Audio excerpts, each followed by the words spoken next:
السلام علیکم. د هر کور مکتب ګرانو زده کوونکو د پښتو ژبې ترکیبي یا تړلو تورو 14 لوست ته ښه راغلاست. د 14 لوست له پیل څخه د مخه دا پوښتنې جواب کوي. اول د مکتب په کلمه کې کاپ په نښه کوي. دوهم د ملنګ په کلمه کې ګاپ په نښه کوي. اوس نو خپل نوي درس ته ښه متوجه سئ او په دا 14 لوست کې د دوو تورو لام او میم ترکیب یا تړل د نورو تورو سره درښیو.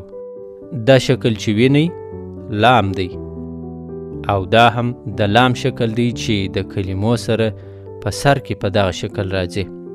اوس نو د لمر په کلمه کې وګورئ چې په سر کې یې د لام شکل په سور رنګ لیکل شوی دی. د لام دا شکل چې لیدل کیږي د کلمو سره په منځ کې راځي.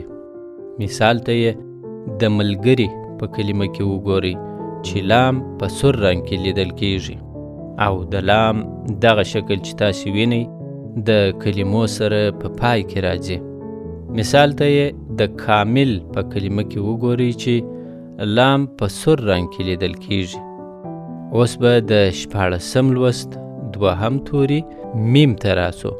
دا شکل چې تاسو وینئ میم دی او دا هم د میم شکل دی چې د کلمو سره په سر کې په دغه شکل راځي.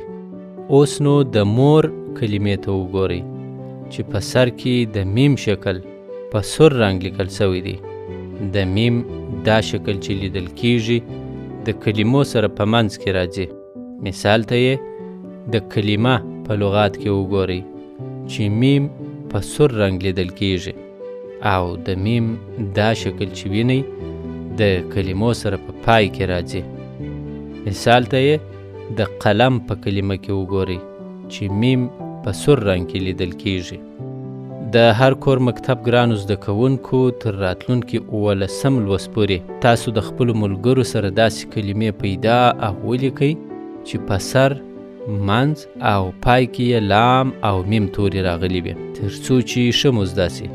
خوشحاله ژوند ولرئ. په مخه مو ښه.